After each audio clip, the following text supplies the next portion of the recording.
L'entrevue du jour, une présentation de la résidence des bâtisseurs Monseigneur Deschênes à Montmagny, une résidence privée pour aînés située au cœur de Montmagny, pour vivre en toute quiétude.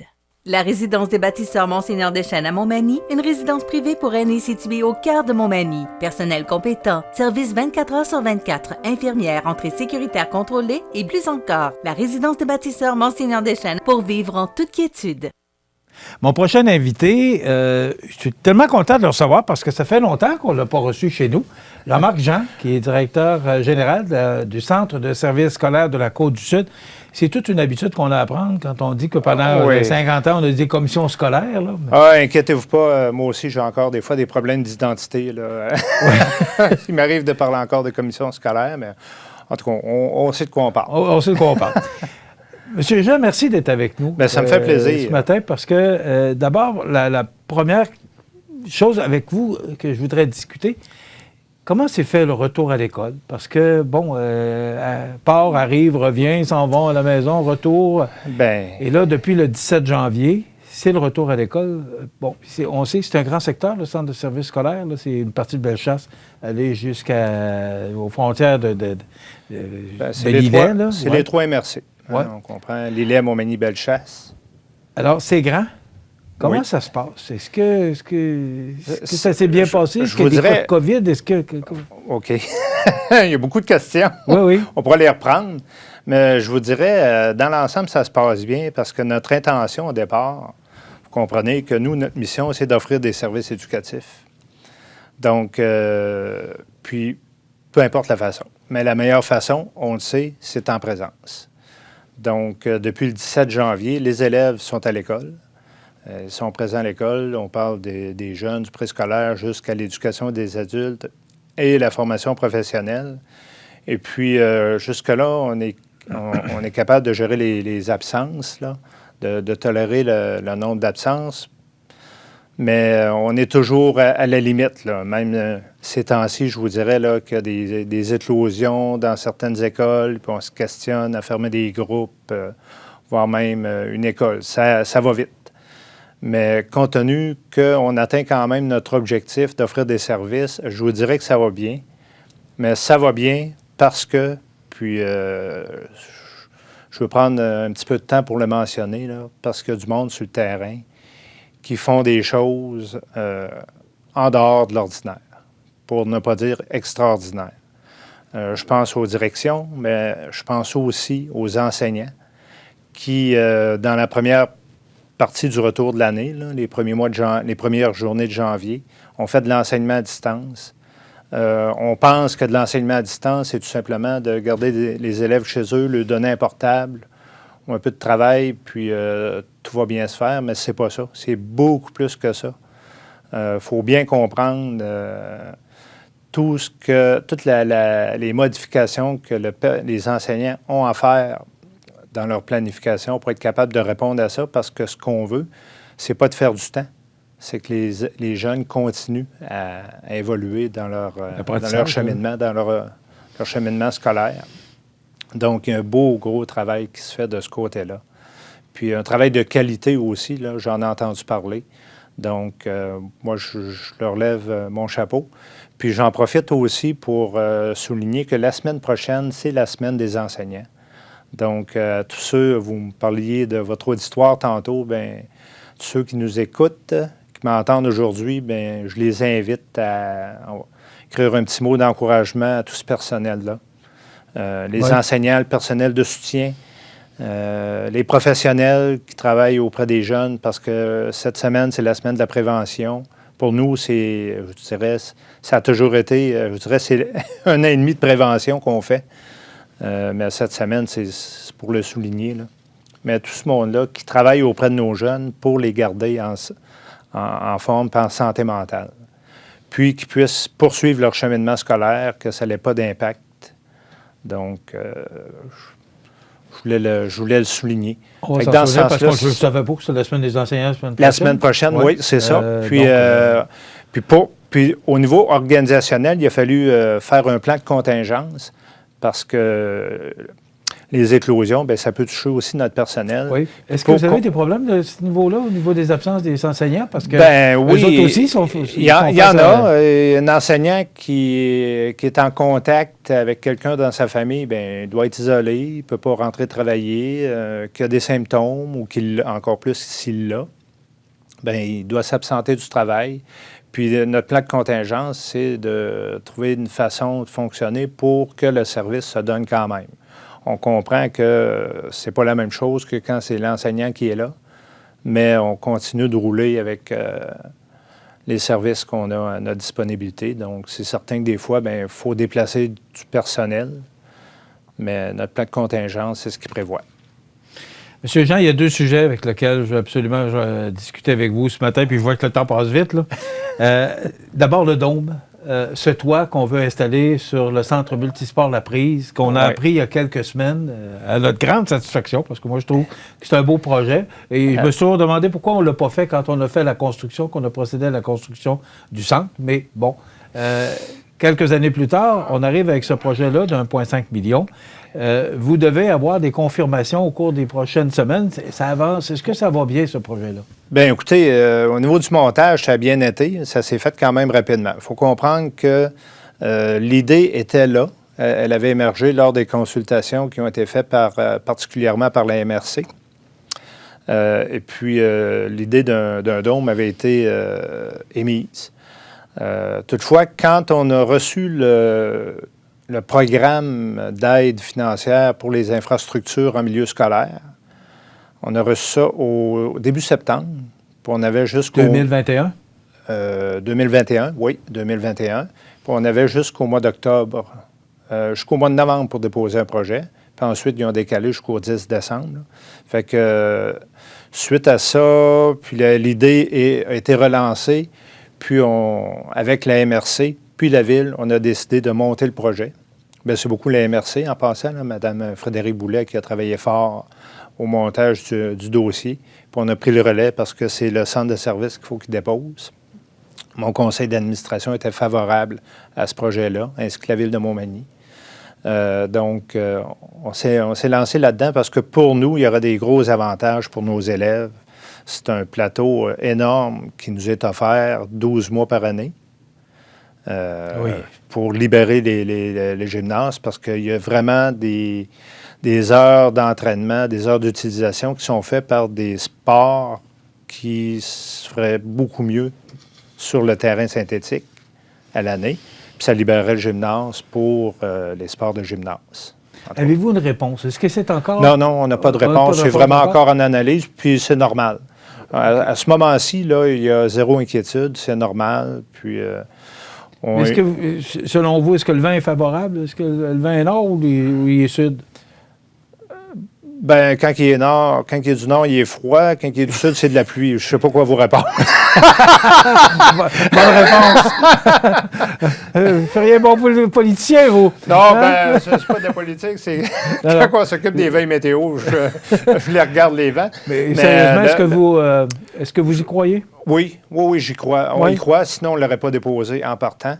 On le souhaite, mais on y croit aussi. On n'aurait pas fait ça pour rien, puis on s'est lancé là-dedans, on le nomme. Donc, on sait qu'on crée des attentes quand on fait ça. Mais écoutez, on peut pas attendre d'avoir la réponse avant de poser la question. Ça c'est clair. Ça fait que, oui, on se lance, puis on y croit, on le souhaite vraiment. Est-ce que ça fait longtemps que c'était dans les cartons ou c'est parce qu'il y a eu un programme en infrastructure, puis il y avait une demande, vous l'avez dit, là, dans les gymnases? Le programme a déclenché la demande. Mais le souhait, l'idée avait été émise avant lors des consultations.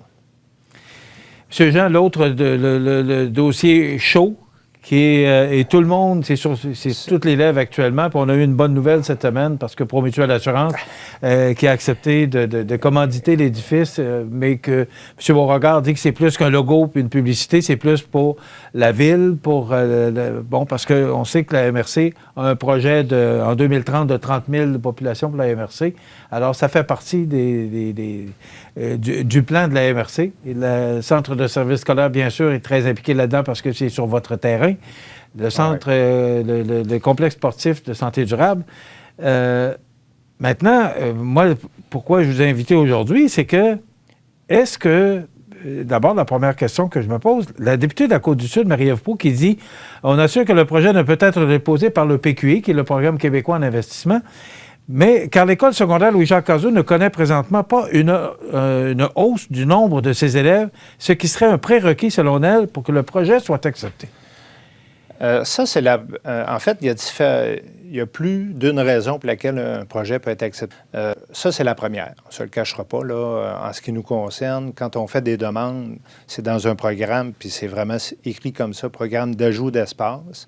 Donc, est-ce que c'est le cas actuellement? Est-ce que oui, on n'a pas... Il y a une diminution de la clientèle? Bien, stable, mais il y a de la place encore. OK. Donc, c'est sûr que la clientèle ne justifie pas comme telle une demande au PQI.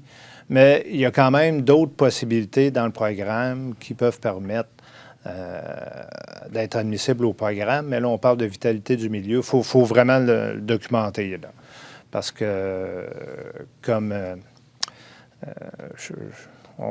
j'ai déjà entendu, bien, si on attend d'avoir plus d'élèves, à un moment donné, c'est comme l'œuf ou la poule, là. Qu'est-ce qui va faire qu'on va avoir plus d'élèves? Bien, ça peut aider.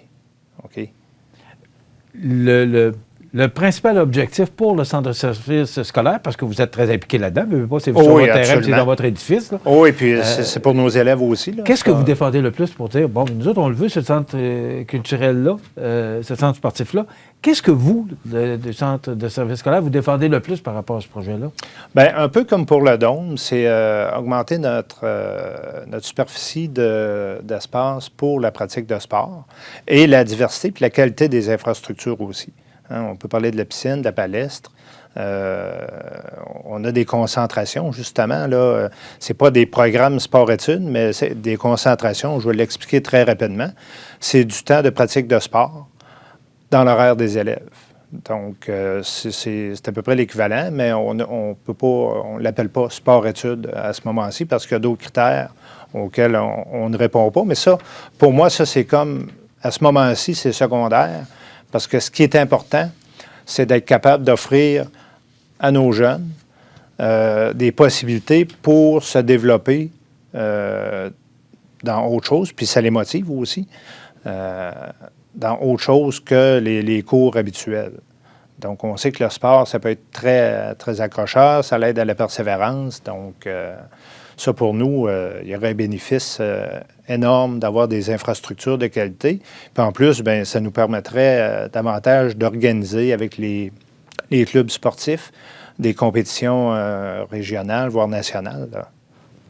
Particulièrement avec la piscine qui n'est pas réglementaire, qui n'est pas, la piscine, la palestre, début des années 70 aussi. Oui, puis la palestre aussi. Ouais. Monsieur Jean, la bâtisse, parce que, bon, j'étais là en 1974 quand la polyvalente est arrivée. Est-ce que, au niveau des infrastructures, des réparations, est-ce que vous voyez, est-ce qu'il y a de l'ouvrage à mettre après la bâtisse? Parce qu'elle commence à avoir de l'âge, c'est à 48 ans. Là. Il y a quand même des investissements qui se sont faits de façon régulière pour le maintien de bâtiments depuis plusieurs années, mais je vous dirais que le budget était quand même assez modeste. Au cours des dernières années, il faut l'admettre, le budget a augmenté, mais ça, c'est pour toutes nos bâtisses. Là. On a quand même... vous en avez plusieurs. J'en avais parlé au début. Là, oui. On couvre 3 MRC. Puis, les bâtisses, c'est Saint-Pamphile, Saint-Jean, Beaumont, Saint-Léon. Ça, c'est le quadrilatère là, qu'on occupe. Là. Il y a une 50aine de bâtisses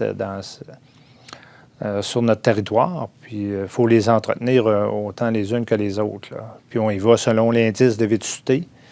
Puis, Louis-Jacques Cazot n'est pas la pire, mais ça ne veut pas dire qu'on n'investit pas parce que des fois, il y a des réparations qu'il faut faire qui ne peuvent pas attendre. On peut parler des fois de la surface, des toits, la fenestration, des choses comme ça.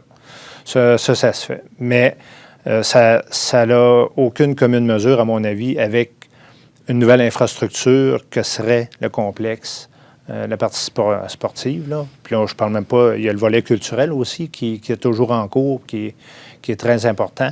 Là, on est ailleurs, on serait beaucoup plus au 21e siècle avec nos installations, puis mettre en place des programmes, des offres des offres éducatives, sportives dans ces installations-là. M. Jean, le temps passe très vite et je veux Oui. vous entendre. Je ne viens pas souvent. La députée Proulx qui dit, et je cite, le projet doit être entièrement ficelé avant d'être présenté au gouvernement, puisque présentement, ce dernier ne se qualifierait à aucun programme existant à Québec, de sorte qu'il faudra être innovant pour réussir à attacher le financement essentiel à sa concrétisation. C'est Mme Proulx, notre députée, qui a mentionné ça. Est-ce qu'on rêve? Ou on est réaliste? J'espère que... oui, on rêve, mais aussi on est réaliste. Est-ce que c'est on permis de rêve rêver, parce qu'on oui? a une vision. Oui, parce que sinon on ne fera rien. Là.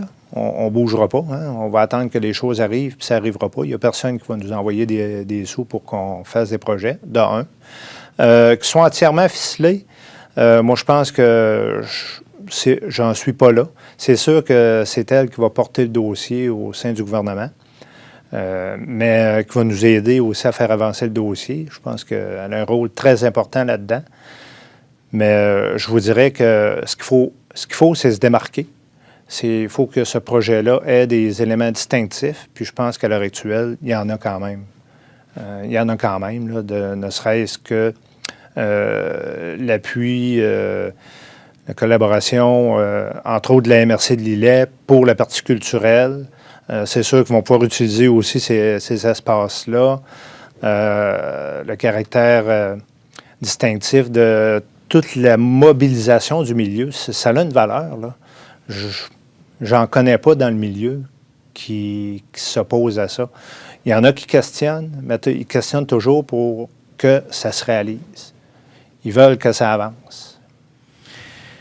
Monsieur Jean, c'est déjà terminé, mais on va suivre ça de très près. Le projet le plus prêt à se réaliser, ce serait, du moins, quand on aura le financement ou la réponse du gouvernement. En termes de temps? C'est le don. C'est le don, oui. Alors, on va vous attendre. On va attendre votre confirmation que ça a été autorisé. Et lâchez pas, parce que ce sont des beaux projets et on en a besoin dans notre ville. Donc, tenez-nous au courant des développements. On va suivre ça de très près. Bien, ça me fait plaisir. Puis, vous savez, on est un acteur important dans le milieu, hein, pour l'éducation, mais aussi pour le développement du milieu. Donc, c'est pour ça qu'on s'implique beaucoup dans différents projets. Puis, des idées, il y en a. Est-ce que le compte de taxe va augmenter pour la prochaine année? Scolaire? Oui. Non, il est fixé. Il est fixé? Il est fixé. OK. Oui. Il a baissé au cours des dernières années, Oui. pendant 4 années. Puis, exact. oui, il est fixé par le gouvernement. Puis, il est stable. Ça, on n'a pas à s'inquiéter On bouge là-dessus. plus avec ça. Non, on ne s'inquiète pas de ça. Ça, c'est des bonnes nouvelles. Merci beaucoup. Monsieur Jean-Marc Jean, qui est directeur général du Centre de services scolaires de la Côte-du-Sud. On s'arrête dans quelques instants. On prendra, il reste quelques minutes avec José Soucy.